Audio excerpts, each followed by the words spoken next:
po sa inyong lahat at welcome na naman sa isang edisyon ng Tech Sabado. Today is of course a Saturday night at syempre nanonood kayo sa inyong mga lugar, sa inyong mga mobile devices or tablets or just sitting around dyan sa harap ng inyong large LCD screen para mapanood kami sa YouTube or sa Facebook.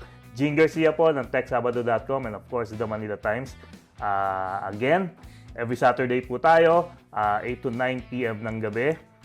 And this is, of course, our 10th year ng Tech Sabado. So, enjoy lang kayo dyan at siguradong magugustuhan nyo na naman ang ating episode.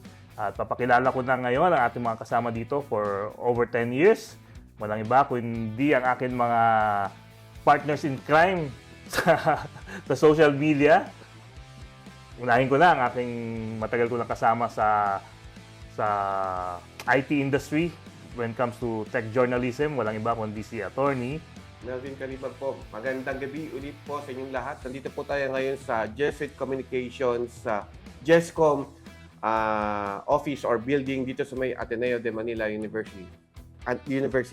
And of course po, kasama po natin since a few months ago ang ating collaborator na 5 siglo sa pangunguna po ni Mr. J.R. Contreras, ang ating kaibigan from way back. Hindi ko na po sasabihin kung anong year, pero ano po yan, internet pioneer yan si JR na ating kaibigan. And of course, kasama yung kanyang mga angels. Yes, and of course, ang ating other co-host dito sa Tech Sabado na matagal na rin natin kasama. Walang iba kundi ang prinsipe ng San Pablo, Laguna. Prinsipe. Hindi, ang tito ng San Pablo, Laguna. Walang iba kundi si Tito Tribs, Raymond Tribdino. Parang pinopromote mo ako every episode. Huwag mo na akong gawing hari. No kings. No King. No kings. Diba? So, Raymond Tribdino po ng The Manila Times, ng Tech Sabado, at saka ng cleantechnica.com. Magandang gabi po sa inyong lahat. Yes, at syempre si Tito Tribs ang mag-introduce ng ating mga guests tonight. At syempre, ano mo muna kung ano pag-uusapan natin? Ay, well, pag-uusapan natin, ituloy natin yung mga usapan tungkol sa internet safety. Ngayon, pag-uusapan natin ang mga mas malalalim na bagay tungkol yan sa cybersecurity at saka yung mga trolling at saka iba-ibang mga bagay na nandyan sa likod ng trolling.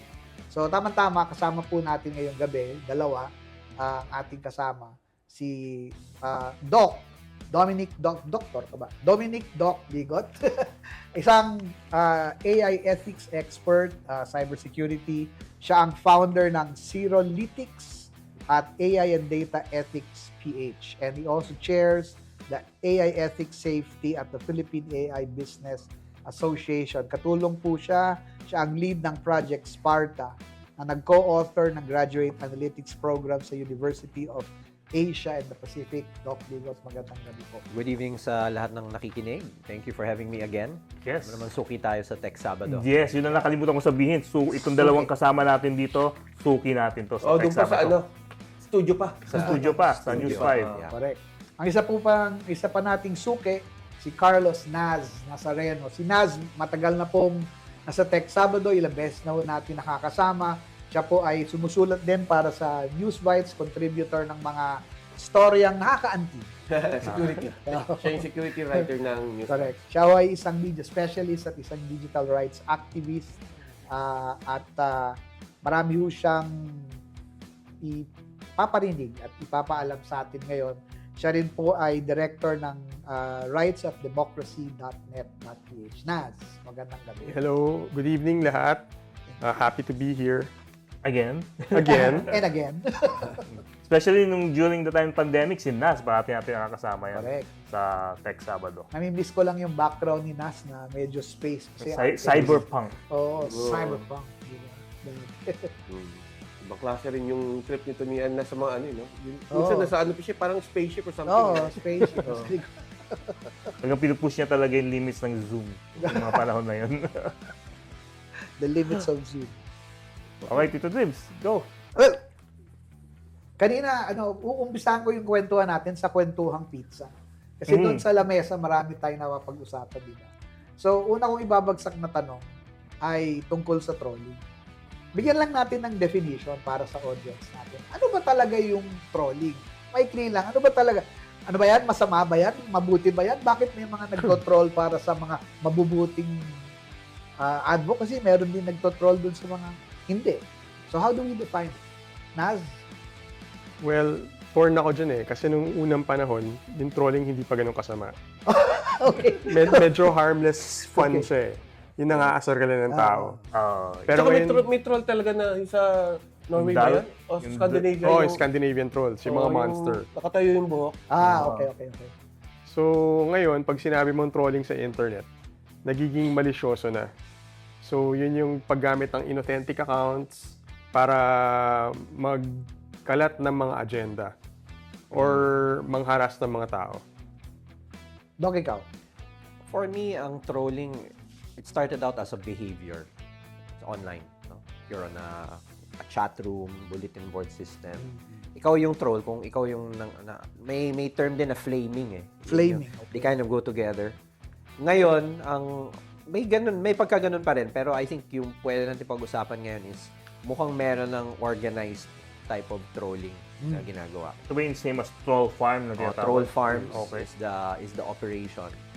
And of course, kung organized yan, may nagbabayad, may kumikita, and merong agenda. I think that's where it gets ngayon more, sabi nga ni Nas ngayon, mas nefarious na siya.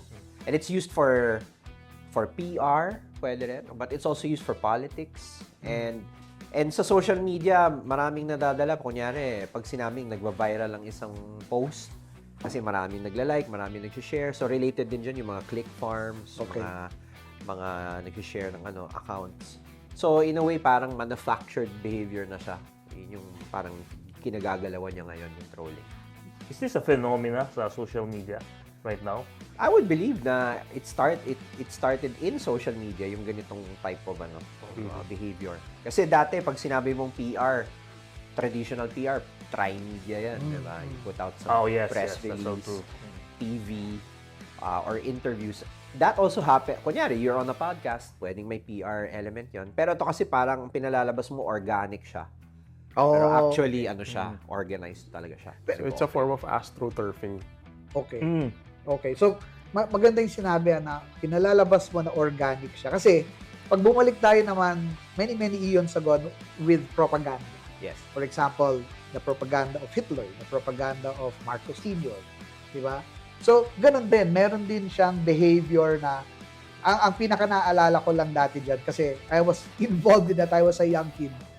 Times Journal or one of the old newspapers, nandun sa Baco Street, sabi, sino ang gusto ng bigas? Taas na ng kamay yung mga tao, kinuna ng litrato, tapos next Yun day, yung propaganda. paglabas sa dyaryo, ito yung mga taong sumusuporta kay Marcos Sr. Di ba? Yeah. Is that the same thing? Actually, evolution na siya eh. Naalala niyo yung term na hakot. Kaya pala hack din. Doon ang galing yung hack. Oo. Pag sinabing hakot, kukuha ka ng crowd. Correct. Bayad lahat yan to show na there's mass support o pagrarally. So, ito yung digital version. Yes, Oh, okay, tama. Huyugin nyo to, whatever. So, Oo. so in many ways, marami siyang layers. Pero I think the point is similar. Eh. Gusto mong palabasin na may public support. Okay. Yes. Whether for or against. So, nandyan na yung trolling and the troll farm nga phenomenon. So how harmful or harmless are trolls? Well, the malicious trolls now, they're very harmful kasi to the point na nakakasira ng buhay sa harassment nila. Oh? Yung mga nagde-death threat, yung mga ma-rape ka sana, ganyan. So, may isang journalist si Kong Corrales, I think. Yes. So, he was really red tagged and trolled heavily. So, to the point where naapektuhan yung buhay niya. Tsaka I think yung kanyang living, yung livelihood. Yung kuyog na yun, parang mob yun, di ba? Yeah. Tapos, and the thing is, kunyari, ang problema kasi with social media, yung mga tao kasi, they don't fact check. Ngayon, pag maraming tao nag-accuse of something na hindi naman totoo, pero nandun lahat, tapos mas marami, naniniwala yung mga tao. Dahil sabi nila, Nadadala sila eh. nadadala sila ng flow ng no. So yun yung harmful na part ng trolling. Pero yung mga harmless na sasabi mo nga dati parang lang siya no. Yung nangaasar lang, kapadalan ka lang ng something na kengkoy, yung ganun lang eh. Pero yun na nga because of because of social media, nagkaroon na ng mga click farms, mga troll farming. Like sinabi ni Doc kanina, may pondo to. Kasi hindi naman kasi mura. Ito Isang kwentong click farm, Reddit eh. so take it with some salt. Pero merong umamin sa Reddit na they were behind a troll attack on yung late na si Eman Atienza. Shortly before she passed away, no? And if you think about it, why would you do that to someone like that, no? So diyan mo makikita ngayon yung dynamics na talaga ng social media, super ibang-iba na siya from once upon a time na nag-hi hello lang tayo sa Friendster tsaka sa Facebook. Now it's really a business. And correlated siya whether you're a politician, you're a celebrity. Kunyari, gusto mo magpaka-celebrity, you pay an operator para i-follow yung account mo para mukhang popular ka. Those are probably the most harmless. Parang optics lang. And yung most harmful is, eto na, may behavior na talaga. Yes. Yung sinasabi ni Nas earlier, kasi ang trolls naman, may mga totoong tao, like real accounts, that are used for trolling. Meron din tinatawag na inauthentic. Yung ginawa lang for the May purpose multiple of... account, no? And then yan, for mga attacking. operated by agencies yan. Mabubuhay lang yan kung may operation. Consulted, kung pwede natin tingnan mamaya, yung behavior niyan, tulog yan for most of the time. Pero pag merong campaign, quote-unquote, biglang nabubuhay. So yung feed nila, kung mag-view mo, hindi normal eh. Hindi siya yung normal na feed ng isang tao online na may totoong buhay. As in, literally, pang-ano lang siya, pang-attack lang siya. Actually, nakakalungkot yung sitwasyon ngayon sa social media, no? Instead na to connect people, it became a weapon. Di ba? Na-weaponize siya For polarization. For polarization, di ba? Gaano katindi, yun na nga, tama yung word mo, polarization. Gaano katindi na yung polarization? Nakita naman natin, not only in the Philippines, States. the US, gabi, no? Gabi talagang it divided the people. Talagang 50-50. Tayo rin eh, dito rin sa Pilipinas eh, for the past, sabihin ko na, 2016. Of course. Yeah. Talagang hinati tayo na, and it's an advantage to certain groups yung ganitong klaseng polarization. Ano rin yan eh, may element rin yan na tinatawag na FIMI or foreign information manipulation and interference. Kung saan yung foreign actors, para pag may inaaway silang bansa, dinidivide nila yung mga tao. So nagpapadala sila ng mga online trolls, mga fake accounts, mga sock puppet accounts to seed narratives. So nangyari yan sa States, nangyari yan sa Pilipinas. Meron tayo dito ng Cambridge Analytica scandal. So the Philippines was the second most affected country by the Cambridge Analytica scandal. So, ano yan? Ginawa tayong guinea pigs. Ginawa tayong guinea pigs for disinformation. For disinformation. But in a way, because behavior na rin ng Pinoy yan eh. Aminin na natin, tayo usually yung nasa top ng mga ranking, di ba? Marites kasi mga Pinoy. Most time on the internet, most time on social media, naging yun ang outlet ng mga tao. Which is ironic kasi bumababa rin yung education. Ibang topic. Quotient natin, the more people go online, no? Pero yun na nga, yun yung behavior. So therefore, kung ikaw meron kang vested interest to manipulate yung sentiment ng mga tao, for example, you're going to run in an election, kasama na yan sa toolkit mo na you're going to get trolls. No? The sad part though is, hindi pa natin pinag-usapan yung platform, is di ba pag individual na you say something bad about someone, pwede ka ma-libel, pwede ka ma-slander. Pero anong krimen mo pag nag-hire ka ng troll farm? Wala. It's a interesting gap sa law, no? Okay. Walang syndicated libel, no, if you think about it, or syndicated estafa equivalent. So yun din yung isang linalaban namin na dapat mag-adjust ang regulation to focus on that, yung amplification. Masyado tayong obsessed on the fact-checking lang eh. Fact-checking is important. Pero actually, if you think about it, there's no fact-checking that won't eventually lead to censorship. Kasi pinagbabawal mo yung freedom of speech. Eh. Yes. Kahit magsinungaling ka, sa totoo lang, protected pa rin yan, short of hate speech and inciting violence, no? Pero andun tayo eh, we're a fact-checking society, marites this, marites that. Pero ang nakakalusot dyan yung trolling, which is organized. Ang point nga namin, parang financial crime nga yan eh. Kasi kung gumalaw ang mga troll farm, parang ano Malaki talaga yan sila, talaga. money launderers O yun talaga nga sila, sabihin di ko ba? Parang ano siya, no? In a sense, parang money laundering Oo, yung kasi it's dating niya. illicit. It's not illicit kasi wala namang crime. Oo. Pero it behaves like illicit activity. And yung nagiging down impact niya, if you wanna go broader, yun nga, namamanipulate yung sentiment. It could be used for political purposes or even for scams. Maraming mga trolls are used for scamming. Correct. Sabihin nila, binili ko yung produkto na yan, kumita ako, ganyan. Maraming mauto. So, daming facets na related dyan sa activity na yan. Doc, di ba meron yung sa Facebook yung check, yung blue check? Verification. Oo. Verification. Have you seen na verified account na part ng Troll campaign. ng troll? Meron yun, pero we'll consider that a separate layer. Kasi kunyari, kung titingnan mo yung parang grand scheme, on the bottom, yung mga fake accounts. Okay? Marami yun. Walang kwentang mga accounts yan. Then the next level, yung mga totoong tao, pero nagpapagamit. Okay. And then at the highest level, you have the influencers. And sila naman, Parang to give legitimacy. it's in their interest na may blue check sila. Pero Okay. binibili lang naman yun blue check na yun. So, coordinated yung campaign na yan. No? Okay. May kukuyugin ka ng fake, kukuyugin ka na totoo, tapos nagba-bounce off sila. Pero ang actually, ito hindi kasi kita ng tao to When you do some analysis na ginawa actually ni Naz in one of the campaigns, super obvious na connected sila. Correct. No? Friends ng mga, yung mga totoong accounts na nagpapagamit, they're all connected. Okay. Then the influencers are followed by those guys. And then yung mga fake accounts, they're a little harder to trace kasi ano nga yan mga agency yung nagpapatakbo.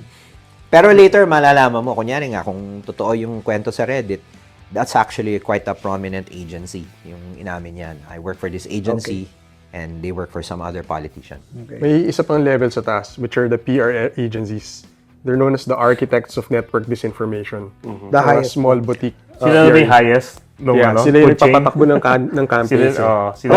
Sila yung babayaran mo, and sila yung magpapatakbo nitong next Campaign. relay. Pero kung meron tayong, if there's a cased system, if you want to call that, dun sa, dyan sa influencing, so trolling pala. And then you mentioned kasi behavior. Yes. You mentioned behavior. So, saan papasok yung behavior? Dahil kikita lang sila ng pera or are there legitimate people who are like fighting for some advocacy? Actually, may may nahahalong prinsipyo ba? ganun. May prinsipyo ba? Okay, here's a big question. Si Jack Argota, di ba? Siya, marami siyang mga kasinungalingan sinasabi, tapos hinuli siya, tapos kung ano-ano mga nangyari. Pero parang nagiging kaso lang or minsan di nagiging kaso. Pero tuloy-tuloy dun sa ilalim, nung layer na yon, lahat ng mga sumusuporta sa kanya, tama siya, tama yung sinabi niya. Oo. So, how do you, is that behavior? Oo. Is that a bunch of puppet fake accounts? puppets. Ganon, di ba? Yun nga yung challenge kasi nga sa regulatory framework natin, anong crime mo for mobilizing Yun, them? oo. Okay. Kung ikaw mismo, sinabi mo, some falsehood against someone, may kaso siya against you for libel. Yes, pero Pero yung operating a farm, number one, it's hard to prove. Okay. You have to find the money trail. And second, wala nga syndicated libel as a concept. No? Pero more importantly, masyado nga tayong focus dun sa mismong yung content. Nakakalimutan natin na kung may kumikita on that, Correct. that should also be a regulated industry. Unfortunately, sabi nga ni Nas, the PR industry, laki ng overlap dyan Kasi many of these operators have two sides. There's the good side where they work for brands, mga ganyan. And then, seasonally, pag may election, they also work for the Ang tawag lang naman dyan, campaign. When it comes to, campaign. to, Correct. to PR agency. Pero yan, pag-usapan pa natin to further. Mamaya, pag-usapan din natin yung ano ba protection natin against these trolls. And of course, si Naz will be showing us some samples of real trolls. Sa i-explain niya sa ating paano nangyayari to sa pagbabalik po ng Tech Sabado. The Galaxy Z Fold 7 and Z Flip 7, we have our thinnest and lightest foldable phones today.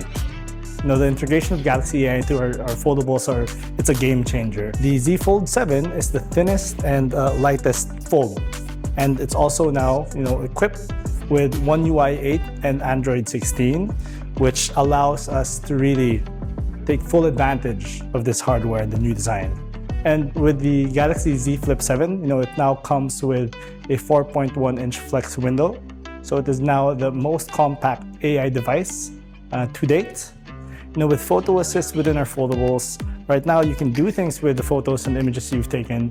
You can remove objects. You can transfer objects throughout the photo. You can even change the background. You can do so much on your device. We also have Gemini Live with our new foldables. And with Gemini Live, you can analyze what's on your screen. You can talk to it with your voice, and you can get answers and real-time suggestions. Shifting to the Watch 8, which I think is a device that can capture this notion of ambient intelligence. With all of its sensors, we are able to track data, analyzes the information, and then provides meaningful insight to you so that you can live your life a little bit more fully. Now, these are all really strong advances that we've done with our foldables, and we're excited to have you try them out. Hi, Doc Ligot po from Data and AI Ethics PH. Please follow, like, and share Tech Sabado. Hi, Carlos Nazareno from democracy.net.ph. Please like, share, and follow Tech Sabado.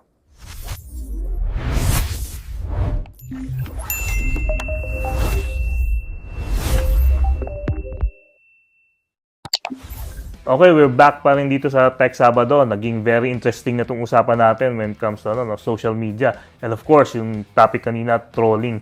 Tapos tingnan natin ngayon kung pag-usapan natin kung how can we protect ourselves, you, your children, or your family, or your business interest laban dito sa mga trolls na to. So, ayan, pag-usapan natin, kanina na-mention yung PR agency. Diba? Na-mention talagang, hindi naman namin lalahat ng mga PR agency, pero meron talagang public relations. Kasi yun lang nga the social media is public relations. Di ba? Yun na yung isa sa mga agenda talaga. Yun, bago natin ipasok yung how to protect, gusto ko tanong kay Nas, kasi siya yung maraming mga napag-aralan. Paano natin malalaman ang isang account na inauthentic? Doon tayo magsimula. Kasi we have to know the enemy. Di ba? Paano natin malalaman? Anong mga indicators? Dami ng follower, gaano katagal. Ito yung problema dyan cat and mouse game yan Okay. Pag nilabas natin lahat ng indicators, Papalitan the bad actors will change their behavior to every day. Okay. That happens. So, sabihin na natin yung mga pinaka-obvious, pero may ginagamit kami metrics ngayon to measure the levels of inauthenticity of an account.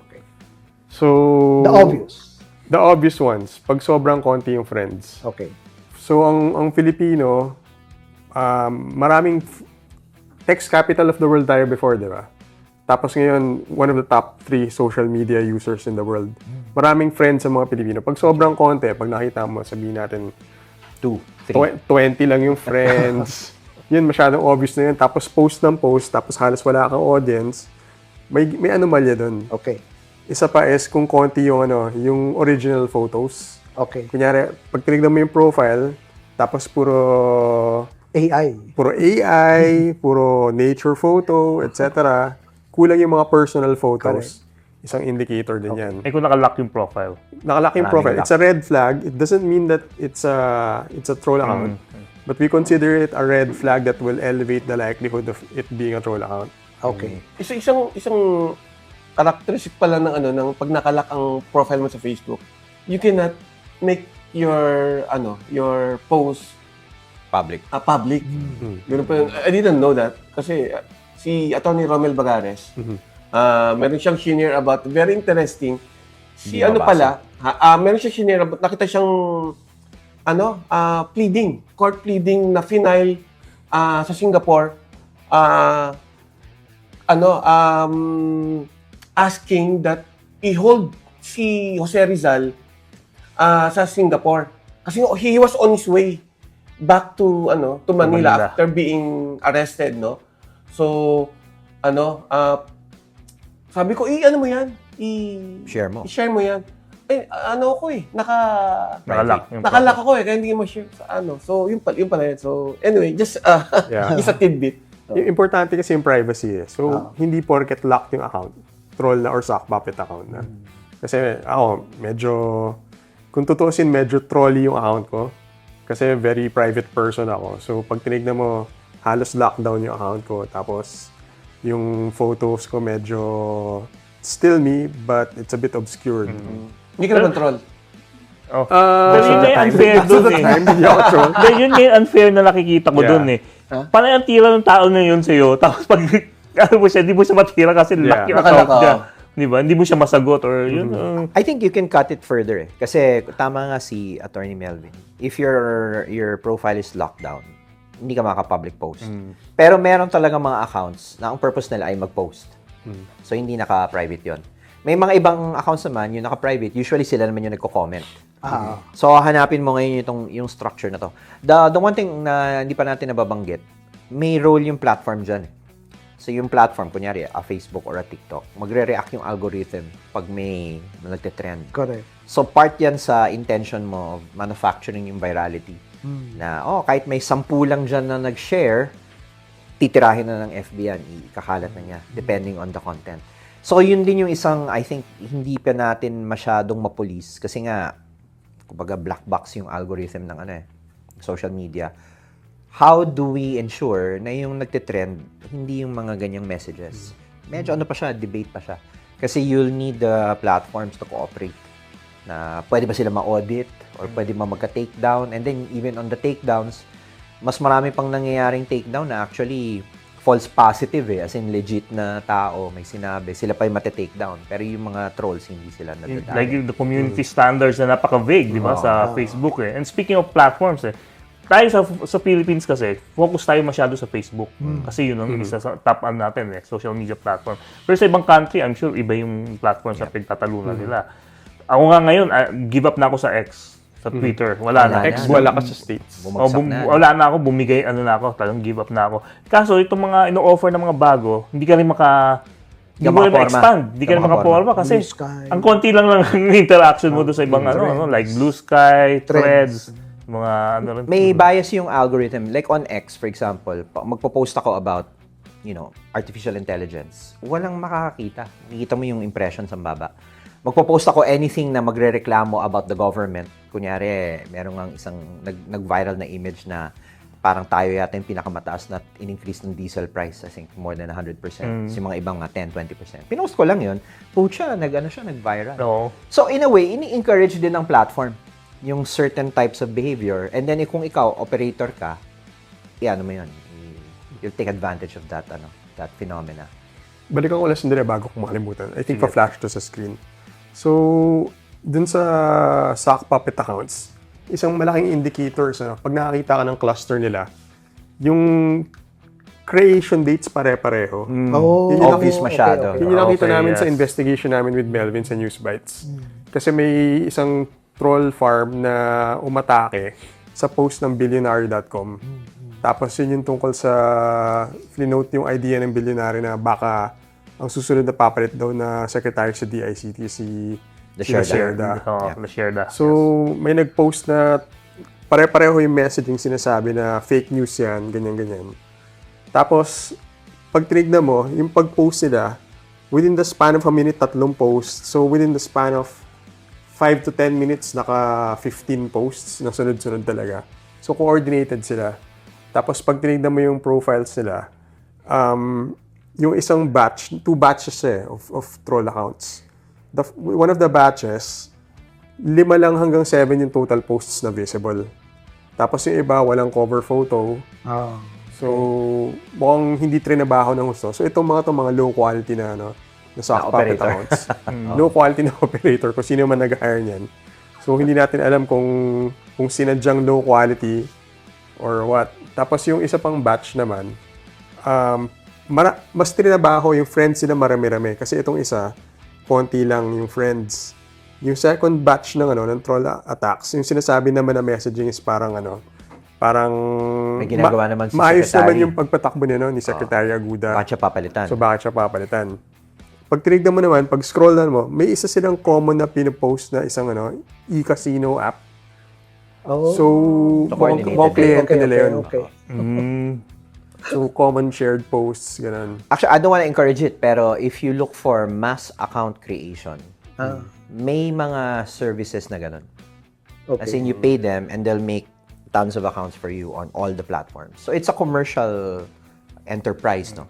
And the fact na hindi nga siya illegal allows people to do doon it. nagiging doon nagiging business yung sabihin yung legality na yun, doon nagiging business siya dahil nga hindi nga siya illegal.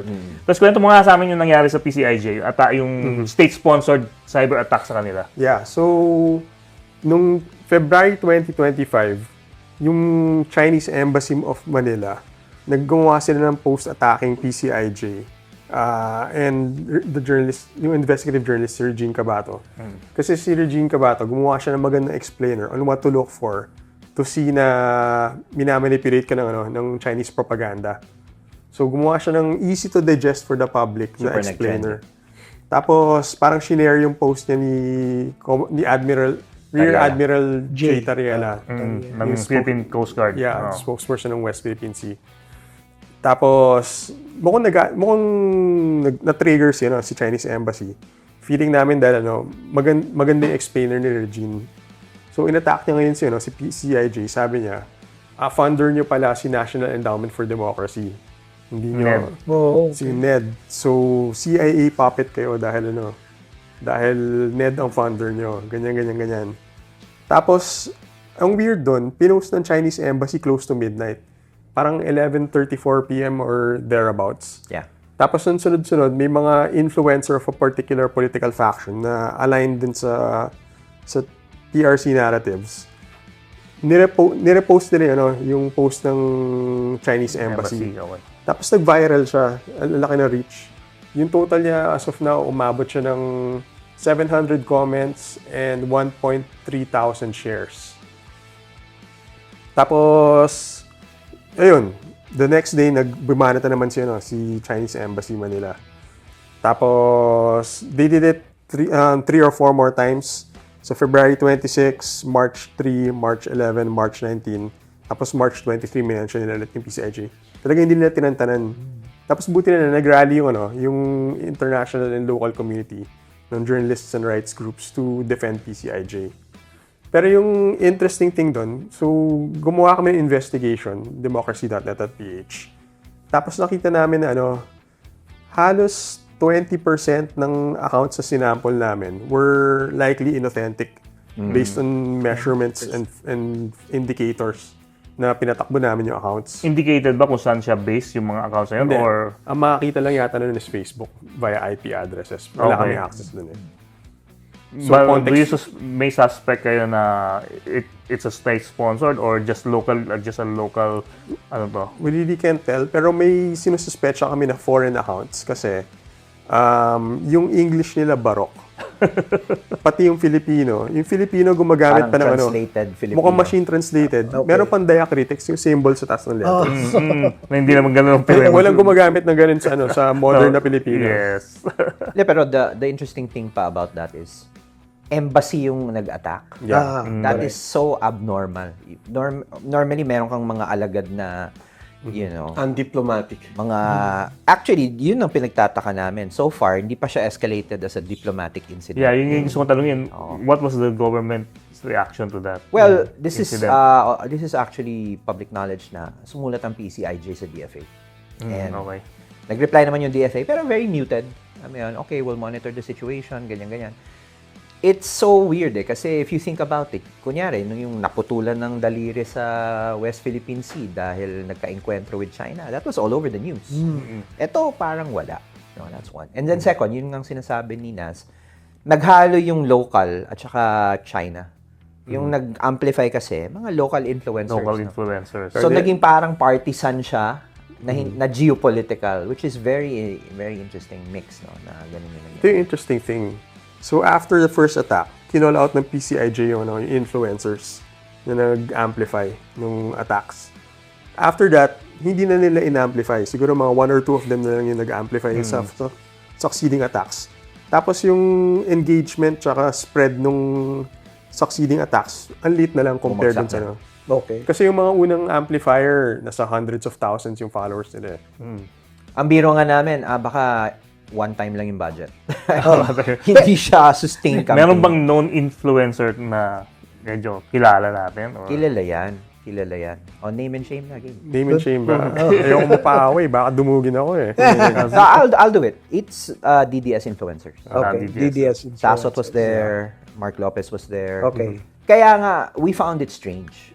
Why are these guys doing China work? But were they the ones who relented after nag-call out? O sila rin yung nanahimik. Sila rin yung nanahimik. So Siguro whatever it na-realize was, nila, oo. Hindi, parang feeling ko, it seems like a one-time project. Okay. One time, tirahin natin to, tatahimik. Or it could have been ongoing, pero dahil kinall out sila na, uy, parang nagkakontraba kayo. Nag-lay off sila dahil nabisto. Visto. But it was too obvious eh. Parang for it na hindi mabisto. Anyway, ongoing ano pa rin siya eh. Parang, Or baka hindi niya in-expect na i-call out sila. let's feel. Yes. Ang hindi yata nila in-expect is iti-trace. Na someone took the time. Yes. Sabi ko, actually, during the height of it, kasi I work with PCIJ din, sabi ko, wala magde-delete monitor lang. Monitor lang. Kasi digital evidence yan. Yeah. And I think maybe that's one of the best advice the public can get from this, mga netizen. Kunyari, kinukuyog kayo natatakot. Lista nyo. Kasi the next time around, malalaman mo, it's the same The bunch same of people. accounts. Screenshotan mo. Ano yun eh. At saka, treat social media, ano lang yan. It's just another tool. Kasi may ibang tao super affected Oo, yes. sa Yun nangyari. na nga eh. Katulad nga, again, the Reddit kwento, if it led to someone taking their life, that means sa social ka na talaga nabubuhay. Yes. So, yun yung tip din. Huwag ka masyadong Yes, masyadong tama. obsessed. No? Yan. So, sa pagbalik po ng Tech Sabado, pag-usapan natin more on how to protect ourselves. Expand natin yung usapan na yan.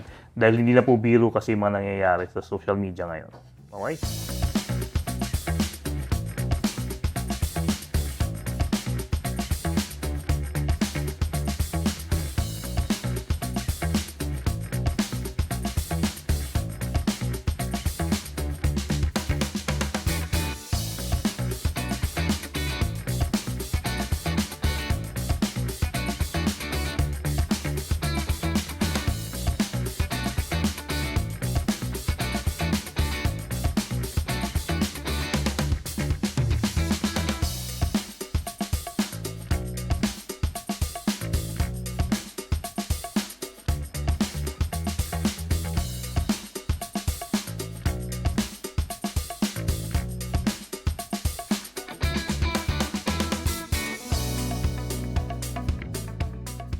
Hi, Doc Ligot po from Data and AI Ethics PH. Please follow, like, and share Tech Sabado. Hi, Carlos Nazareno from democracy.net.ph. Please like, share, and follow Tech Sabado.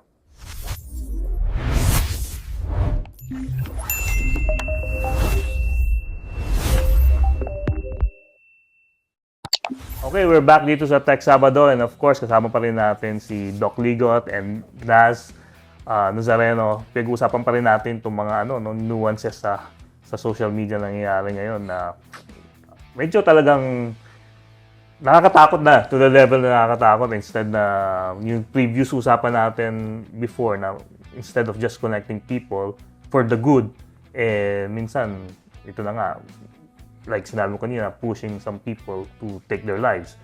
Ayoko naman masyadong maging doomsayer about Correct. About social media.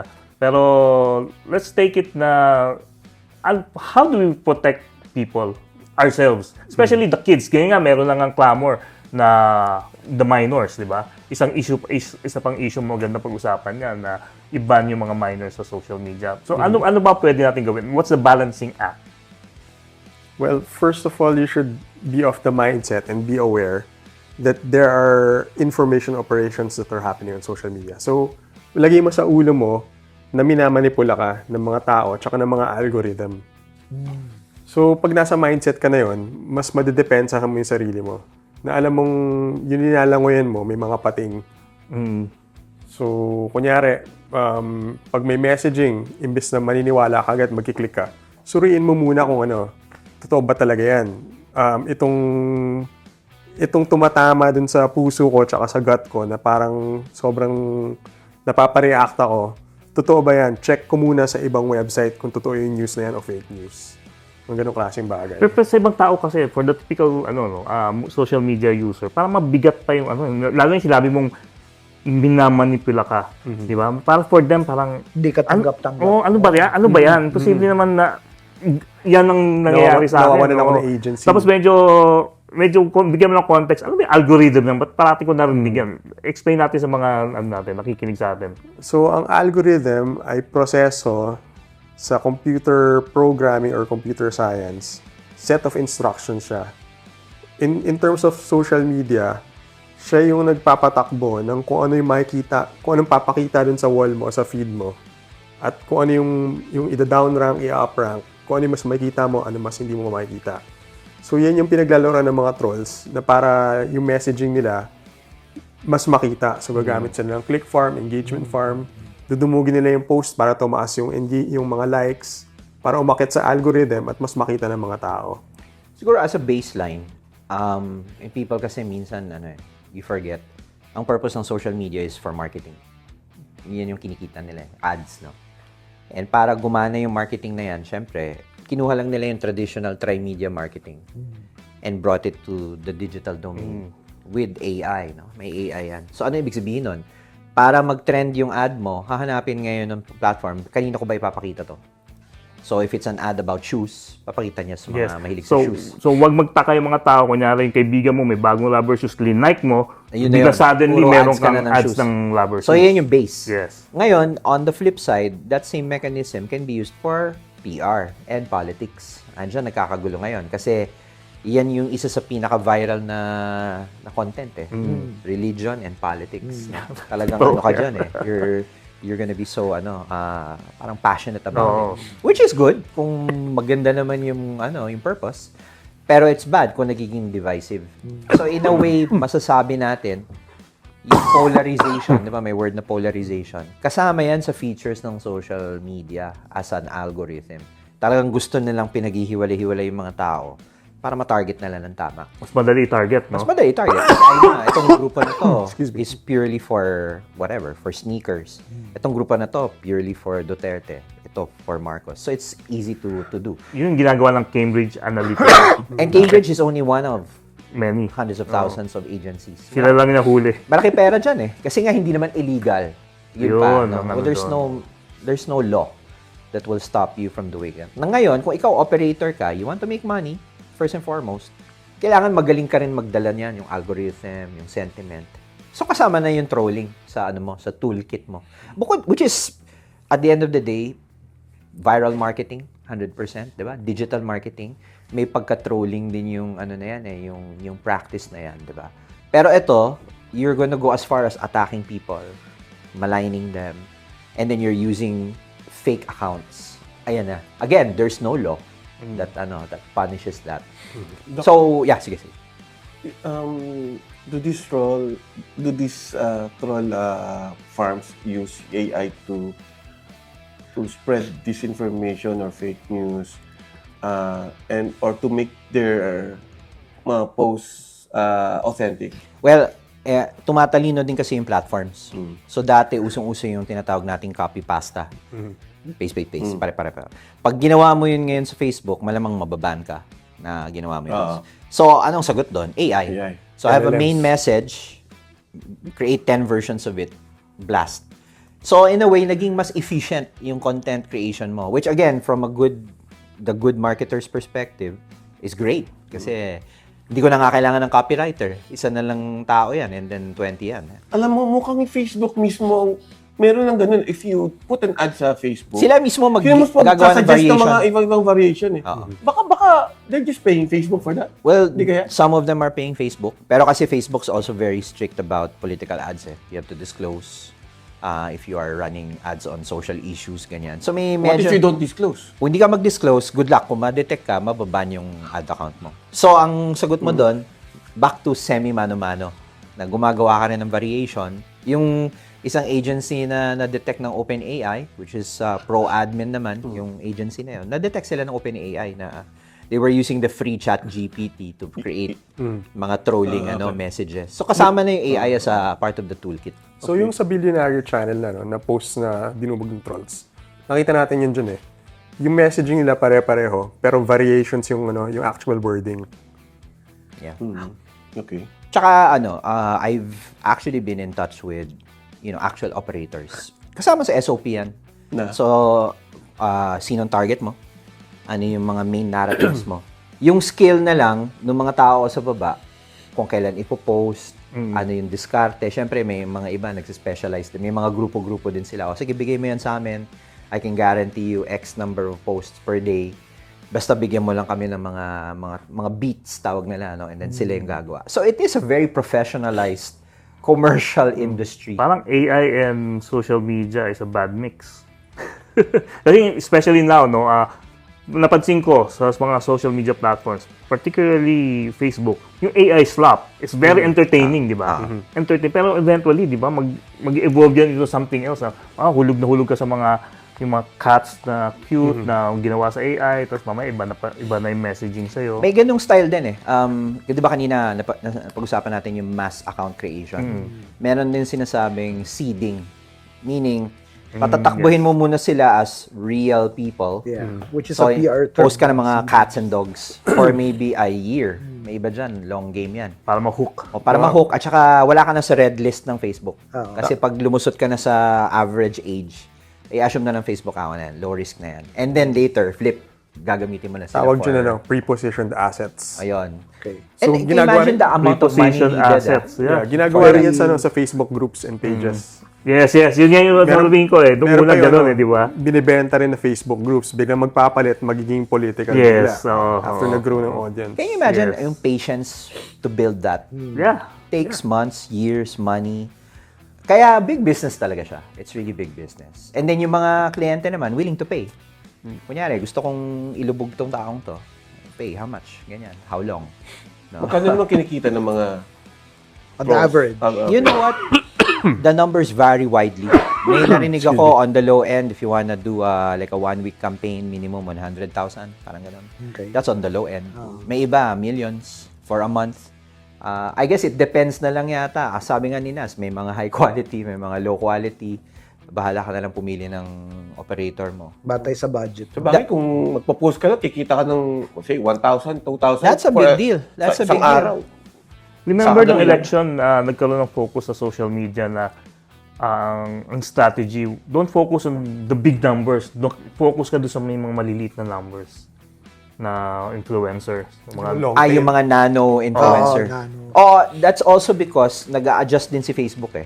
Kunyari, high follower count ka, binabantayan ka nila. So, I don't know what the cutoff is. Pero siguro, na-realize din ng mga operator, huwag tayong lalaki masyado. Dito lang tayo sa gray zone. Alam mo, yung sinasabi ni Naz na cat and mouse eh. Pag may na-detect silang pattern na nabuboljack sila, baba ka ng konti, doon ka mag-dwell. Which brings us back to, kung ikaw ay innocenteng netizen, wag tayong naive, no? Yung nakikita mo sa feed mo, there's a high chance, amplified yan at some level, whether it's a marketer or a troll operator. No? Dahil na pag-politics ang pinag-usapan. sakit, no? Actually, di ba? Kasi maraming tao na social media, they're just there to enjoy themselves. Yep. With connecting to their friends, to their families, di ba? I'll give everyone a heads up, yung mga red flags. Of course, political, red flag yan. Religious, pwedeng red flag yan. Then, the scams. Masarap ang scams yes. eh. Usually, there are 3. Financial scams, health scams, mga gamot to stop whatever, kung ano man sakit mo. And love Love scams. scams. Yun. Yun, talaga. Actually, ang lalim ng rabbit hole na yan. No? Yun yung trifecta mo. Scam, politics, religion. Yung pinaka-trending na. No? Na Meron pa content. isa, Doc. Recovery scams. Pwede. Pwede. From Oo. financial. Mga mga life recoveries. Kasi di ba, na-scam ka. So, yung mga nang-scam sa'yo, alam na nila yung weaknesses mo. So, i-allocan ka nila na recover mo. Bawi ka. Pero, so, lalo kang, kasi gusto, at least man lang, kumbaga parang sugal yan sa casino. Yes. Gusto mo makabawi. So, gusto mo tanong bawi. Lalo ka tuloy. Lalo kang mababaon. Kasi nga, alam na nila yung, yung profile mo eh. At saka usually, again, it could be another episode, no? When you're a victim of a scam, it's a very lonely place. Wala kang kasama dyan. Correct. Yung mga kaibigan mo, ba't ka nagpa-scam? Bobo mo naman. Ganun. Pamilya mo, galit Sa sa'yo. sarili mo rin. So, most likely, the people you would probably encounter are also scammers. Or scam. Oo, parang, so the solution dyan, unplug.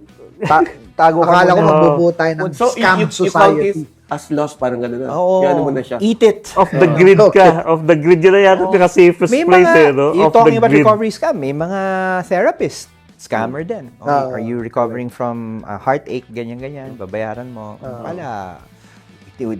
Ano ka na, wala 1, 2, 3 ka lang sa kung ano-ano mang treatment. It just, ang lungkot. Oo nga eh. So for me, avoid nyo na lang. No, don't even get there. Nakakalungkot. I feel sad sa mga no, yung mga tao na hindi aware. Like my mother, na really old na siya. Tapos biglang bumulong sa akin, Jing, ano daw, may sasabihin daw sa akin importante. Padala ko lang daw muna siya ng 100 para may kwento niya sa akin. Yung ganun na matanda na yun. Siya naniniwala. Baka nga, walang pinakaiba yan sa budol-budol eh. Diba? Laway lang ang puhunan yung kakatok sa'yo tapos sabihin may aksidente o kahit tatawag. Walang pinakaiba yun. Ito nga yung tinatawag nating digital underbelly. Kasi ang dami nating convenience, e-commerce, e-wallets. Pero dyan naman nagsa-thrive ngayon tong mga scammer, mga trolls. Tapos enabled pa ba yung AI? Deepfake na mga artista. Yeah. Deepfake kasi nagbebenta ng mga produkto hindi nila ini-endorse sa totoong buhay. Yes, oo nga. No? At tuloy-tuloy siya kasi kung wala namang financial return, ba't gagawin ng mga taong to yan? Pero yun na nga, there is an interesting gap. No? It's one of the things we're lobbying for. I mean, isundot ko lang. May ongoing discussion sa Congress on disinformation bills. Pero karamihan are all about fact-checking. Parang gusto mo mag-appoint ng state-sponsored fact-checker. Sabi ko, no, that's a censor. Who will fact-check the fact-checkers? Oo. Yun naman ang next question, di ba? Ang tirahin natin, yung mechanism, platform, and amplification. Na unfortunately, hirap i-define eh. Kasi, ano siya eh. May isa pang problema dun sa fact-checking. Yung bad actors ngayon, yung mga ibang influencer and manipulator, nag-veer away sila to tinatawag na gray narrative. Yung zones, hindi mo masasabi na True or totoo false. or Totoo, hindi hindi. totoo. Okay. Kasi truth can be twisted. Yung mga tipong tayong magiging sunod na Ukraine kapag pumutok yung China, magiging Ukraine shield tayo sa US, or tayo magiging next na malairan target ng China. Oh, yes. May Pag common pumalag sa tactic West nga na Philippine just keep asking questions. Kasi parang in a way doon ka lulusot sa libel na bakit nagtatanong lang naman ako. Wala naman ako sinabing. Yung word na daw. Criminal ka ba? Parang ano yan eh, sa media may nagpauso ng question mark. The question mark, the headline. magic question mark. For me, that's part of social media. Lumabas na rin yun. That's, Speaking of media, banggitin ko lang, nag-post si Art Fuentes, kaibigan natin from ABS-CBN. May ginawa yung mga scammers na about investment. Talagang ginamit nila ABS-CBN. yung logo. Everything, yung website, pati si Art, yung pangalan, by Art Fuentes, encouraging people to invest in one Oo. something, basically scam. Tapos paano na-scam? Ba't, sandali, galing to sa ABS, bakit ba't na-scam kami? It turns out, talagang mali. Scam. Scam talaga. Clean-own nila. Clean-own. Nangyari na rin yan sa Inquirer, Philippine Star, their cloned GMA, cloned websites. Ano ko lang before we go and finish this talk, should we put these social media platforms accountable? I think yes. Kasi may landmark ruling ngayon sa states na Yes. Yun nga yung gusto kong tiwugin eh. accountable sila dun sa addiction. Oo. And may isa pa, addiction and Ano yun? The meta ruling in the US. yeah. So essentially may isang girl na 20 years old yata. Nung teenager daw siya, na-addict siya dun sa social media accounts to the point na nagkaroon siya ng emotional distress, etc. Mental health problems. Kasi yung social media platforms, they took lessons from the gambling industry, from the casino industry sa addiction. The dopamine hit. For example, yung infinite scrolling, tsaka yung swipe down na action mo. Galing yan sa sa slot machine.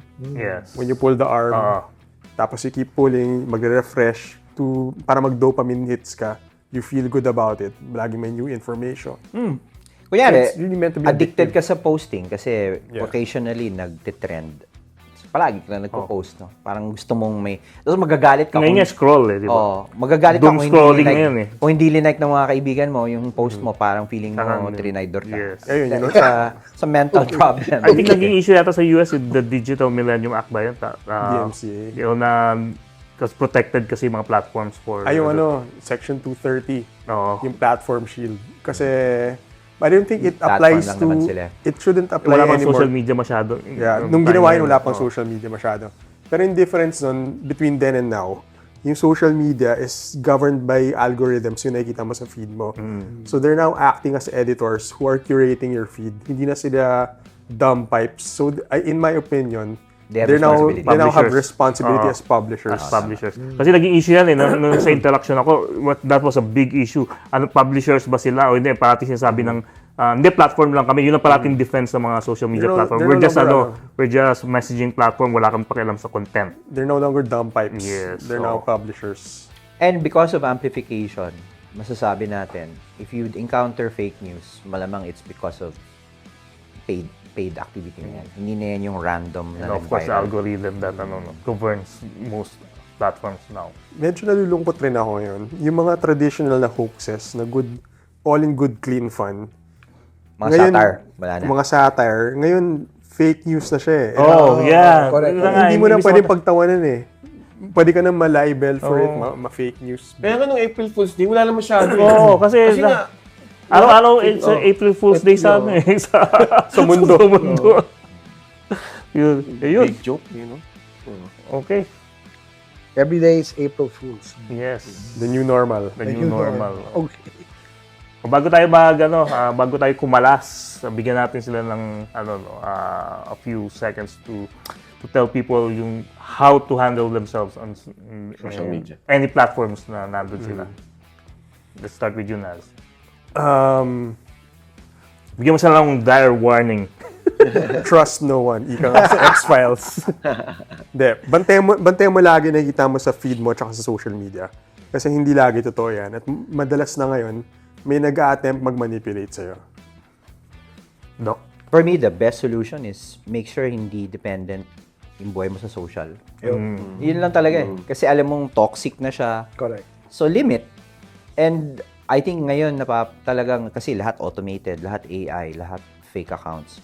So, you value your relationships na talagang nakikita mo yung tao talaga.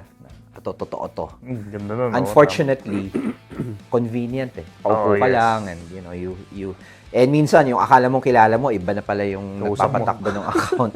Iba na palang kausap mo. So for me, obviously, malabas din sa edad, I treasure face-to-face, kahit phone, interactions.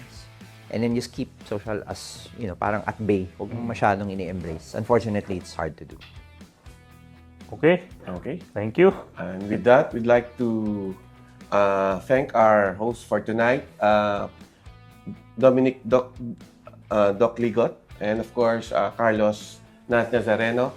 Kung kailangan niyo po ng expert resource person, Totoong expert. totoong expert, these are the guys. Okay? Yes, Huwag na mismo. kayong Lumayo pa. lumayo Lumayo pa dun pa. saan sa kayo pumupunta.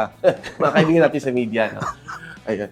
So, we'd like to also thank Ateneo de Manila University for our venue for tonight.